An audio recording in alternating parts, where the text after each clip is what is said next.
in London, England. So we're now coming towards the end of 1946. You can speak a certain amount of English. You knew what you wanted to do.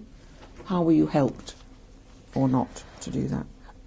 Well, I was helped because the committee, which was the 5Cs committee for the care for children from the camps, were taking care of us. First of all, of course, we were living in a hostel run by the committee, and then they decided that if I want to, let's test me, and they tested me, and I was accepted to the Trinity College of Music. However, I was to study under Professor Warren and Mrs. Bell from that college. But it was very soon decided that making a living in music or in singing is a very precarious thing, especially that I was very ambitious and I was probably trying to get on too fast. So the committee decided that in view of the circumstances I should go and try to earn my living and doing something else and study. They'll help me with the studies in my spare time, which means the evenings and weekends and wherever. There were several snags to that. One, that I was only allowed to work in this country in industry or as a domestic or in coal mines.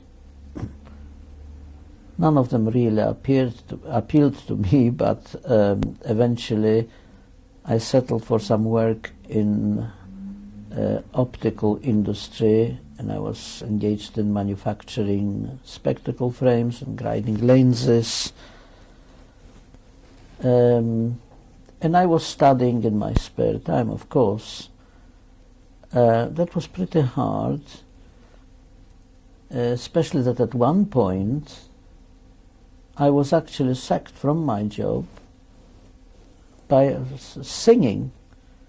And it all happened that I was drilling holes in the spectacle frames when I felt that the machinery was humming a sort of an accompaniment to an operatic aria, like pum pum pum pum pum. So I burst out in La Donna è mobile, and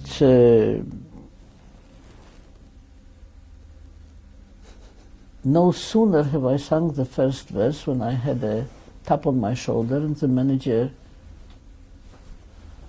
said to me, come with me to the office. I say, why? I'm busy. He says, no, you are not. You are being sacked. He says, why?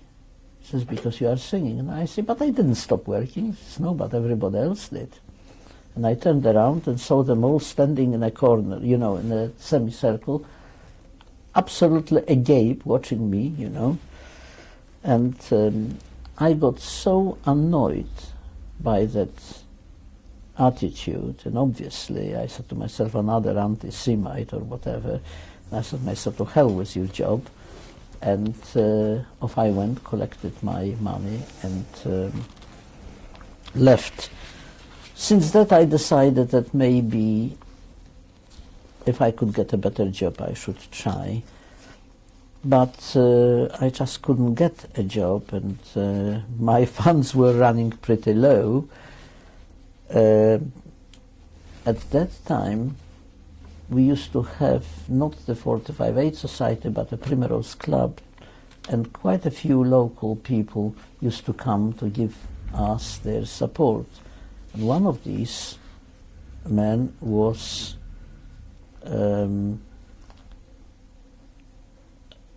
a curator of the British Museum, and when I told him my story, he said, but I've got friends who might help you to find a job in an office. What would you like to do? When I say an office job, it's just what I'm trying to get. So he arranged for me an interview, and I got employment with a firm of solicitors who had their offices in Pall Mall, very high, very nice set of offices, and they offered me a very, very low wage to begin with. And they said that if I prove myself capable of doing the job, of course I can gain promotion. To say briefly, I stayed with the firm for over 6 years. I took a course, evening course, on top of my other studies, a course in litigation and a course in bookkeeping in the Royal Courts of Justice, which was run by the Law Society, evening classes. And eventually I had my own department in their firm conducting so many cases. I became a litigation clerk. But because they gave me the first chance of employment, and they of course were able, as a firm of lawyers, to obtain for me the work permit, which I was unable to get myself, which was the main thing. And from that time on, I was able to get any employment I wanted. But before I started that employment, there was another incident. I was offered a part in an opera production of the Fledermaus with a Viennese company who came here to London. And I couldn't sign the contract because I had to have the Minister of Labour permission, who wouldn't grant me permission until I became a member of the union, Musicians' Union. Musician Union wouldn't give me membership until I had a valid contract which I couldn't sign because I couldn't get permission. It was a catch-22 situation. I was really standing on the Waterloo Bridge thinking whether I should throw myself in. I just didn't know what to do. And my singing career didn't get off to a very good start that way, and I decided, that when I was offered the position with solicitors, I should accept it at whatever remuneration, because that's the way I can earn my living eventually. The thing is, it did not work out very well because they did try to exploit me. They paid me very little and I couldn't make much progress financially. So when eventually a friend offered me a chance of managing his business in textiles, I jumped at it. And he promised that if I take this, he will teach me to drive. I'll have a car or a van, which I can use, and several advantages. And of course, my wages jumped to from something like £8 or £9 to about £14 per week. So I was quite happy with it. And for quite a long time, I stayed with that firm, managing his business. But of course I always studied and always tried to become a singer. But it's very difficult to break into this profession. In the meantime, I was singing in various operatic societies and charity concerts, etc. And I was making quite a good progress. I realized that the teachers from the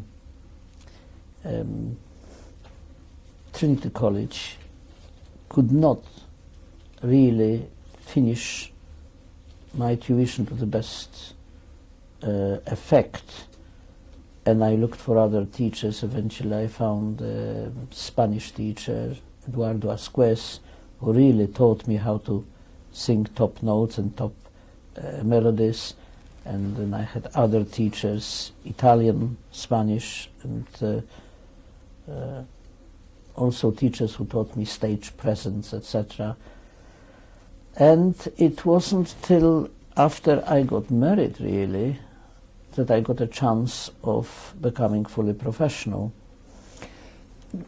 How did you manage with all these studies and work to have a social life during those first years? Well, I don't say it was easy, especially that whatever I earned, I can tell you, especially in the firm when I worked with solicitors, I did not eat lunches, and I went to, because eventually the firm had their premises in Wardour Street. They moved from Pall Mall, and I used to run at lunchtime to Week Studios or Dingley Studios. Week Studios were at Hanover Street and Dingley Studios near Baker Street somewhere, and where you can hire a studio with a piano and sit and practice your whatever music you wanted. And also I booked my lessons for some of the time for lunchtime, especially if it was a Spanish teacher who was freelancing. And he himself was an opera singer, so he could teach me a lot. And I was very pleased with that. How did you meet your wife? That was the leader of our club was Yogi Meyer. Was quite a figure. And one day he said to me, look, would you like to give a cabaret in my other club, which I am leader of, the Brady's Club? And of course I agreed, and I had another friend who was a very good guitarist, and we designed a special program of lighter music suitable for that sort of thing, not just heavy classical stuff. And I went to Brady's to perform. That's where I met Rini. What was she doing there? Was she just a member, or? Yes, she came to the evening with her cousin, and she was sitting at one of the tables, and actually I took a ticket of the tombola and I won a Bloom sausage or a salami. And so I looked around and seeing now which was the most good-looking girl, you know, whom I can ask to hold this for me. So I ran up to her table and I said, would you take care of my sausage for me? Which of course she did, and that was the start of it. How long were you together before you got married? How long did you know each other? Do you know before you got married? We knew a few months. And when did you get married? We got married in the East End synagogue. What year? It was on the 15th of May 1960. So at that age, at that time you were 33? I don't remember. I don't look back at my age because it's a very confusing subject for me. So... did you have somewhere to live straight off? Not easily. I used to live with several of my friends. We used to share different flats, and we just took... and we got a little flat on our own when we got married in Cricklewood in Kilburn. And soon after that I started off on my career as a professional singer. I had a very good agent and a manager, but the problem was that I didn't get enough engagements, and it was quite obvious that to do what I was doing I had to travel all over the country, which means keeping up 2 households, wherever I was living temporarily, you know, for weeks at a time, traveling, and one here in London.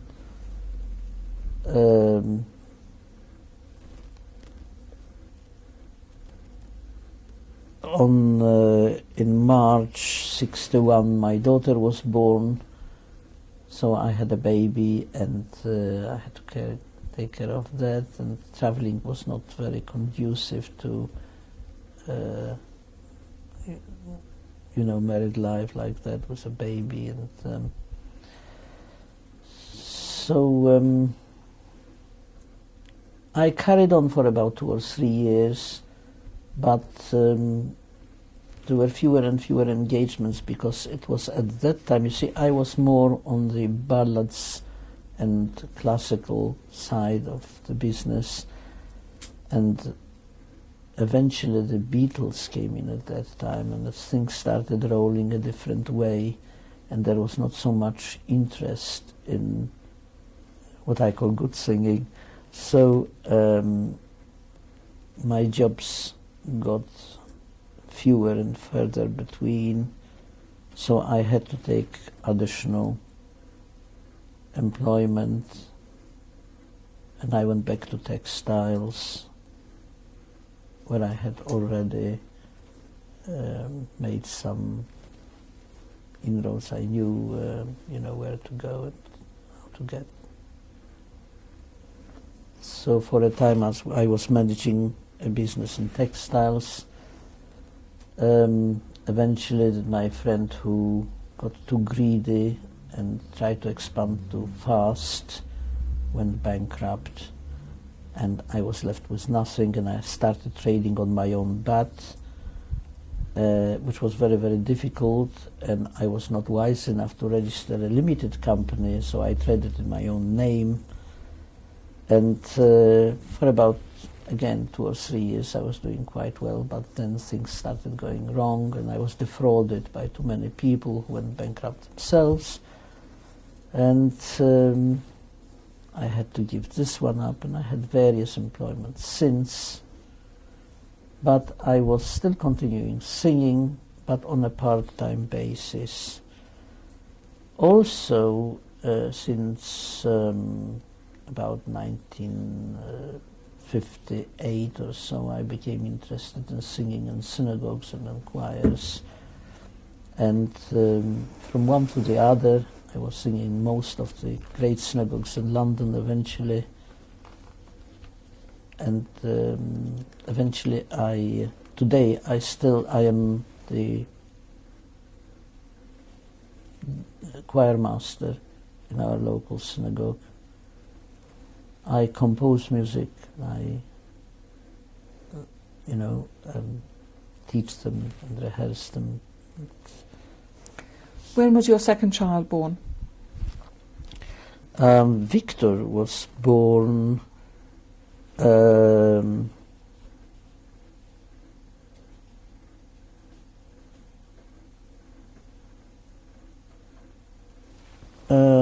goodness, 17th of February 64.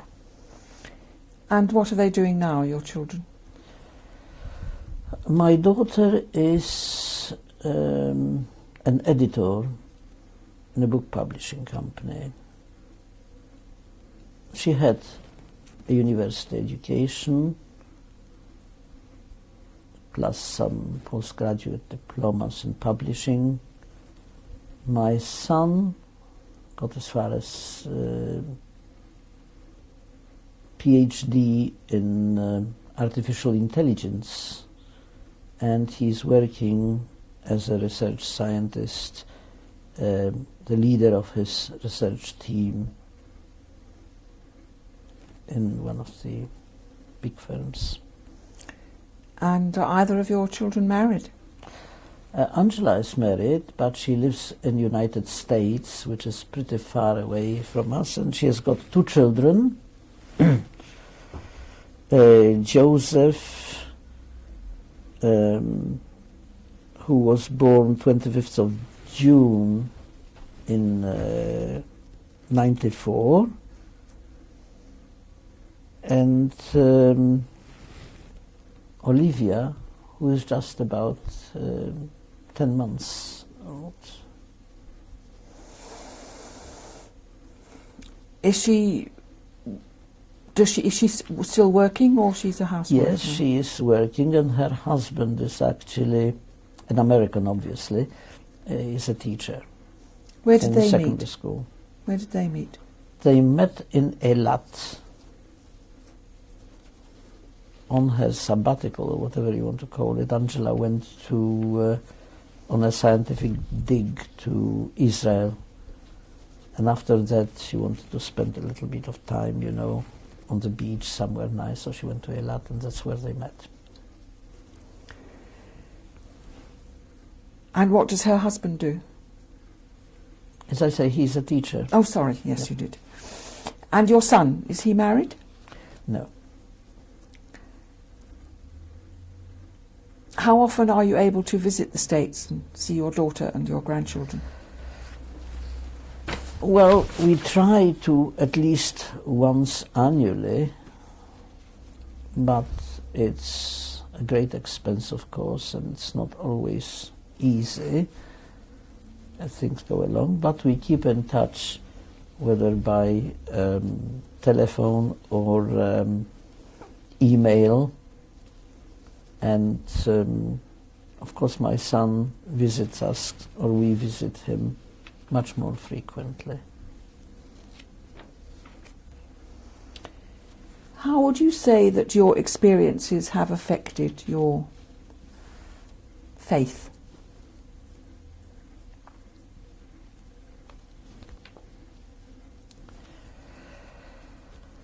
Well, it definitely did affect my faith, but I don't know how to describe it. It's very difficult because it's difficult for me to face a concept that the world was not created by an intelligence, a power which governs it. But it's impossible for me to believe that a God of creation and benevolence could be vengeful to inflict that sort of suffering on a generation for the sins of their fathers, as some people claim. I cannot buy it. So I did read into religion, a philosophy of religion. I didn't read Greek philosophy, modern philosophers, and nobody really has got any answer, and I'm none the wiser myself. The more I try to read about it, the less I seem to know. All I know that there is some goodness in a man, and if this is how God manifests itself, the very fact that we in the camps did not want to steal from each other, that we did not want to betray each other, that we are formed in a society which try to help each other, may have some significance, maybe something to do with it. How the wickedness manages to flourish in this world is beyond me. I don't understand it, unless you want to take it that there are two sides to every coin, and every, so to speak, good must have an evil side to it, the obverse, and you know, there are certain philosophers to that, but I really can't say. Was the fact that your brother became very religious, was this a problem between you ever? Well, we still had a great love between us, and I don't think there is much which we would not do for each other. You see, for argument's sake, I still collect stamps today because, you know, it has got that certain significance for me. And for quite a long time, my brother used to send me first day covers, you see, sort of a gesture of, I do appreciate what you did for me. But being very religious put a stop of, let's say, him being a lot with us here. It did not stop me traveling there, because, you know, I can adapt myself quite easily, and if they all go to synagogue, I go with them, and if they wish to pray, I can pray with them and eat their food. But, you know, it did not create a spiritual problem between us. And I find I could always talk to him freely about certain subject, even though we agreed to disagree, so to speak. How many children did he have? Oh, my brother has, or had, 6 children. And I believe if he lived, he would have now had 21 grandchildren. Are they all very religious too? All very religious. Are you in touch with them? Are they in this country? Yeah, they are not all in this country. One is in Israel, one lives in Belgium, two of them live in London area, and two in Manchester area. Did you ever go back to your hometown? No, never. I was invited several times to go back to Poland, especially that in the early years, in the 1950s, I was engaged to sing in the Radio Free Europe, and we broadcast to Poland various songs and things like that. And I made quite a few friends among the Polish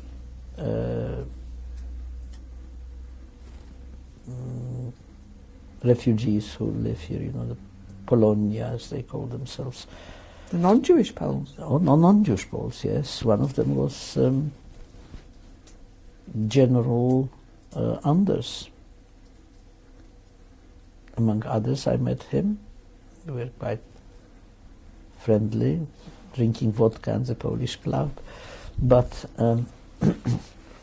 as I say, I never had special inclination to go back. Somehow I didn't have the heart, and I was maybe afraid. Now times are different, especially that my son is quite keen of going back and seeing what my roots were, so to speak. So we might contemplate going back one day so that I can show him around. So there is nothing left of what really, what it was like when I used to live there. And have you ever been back to any of the places that you went through during the war? No.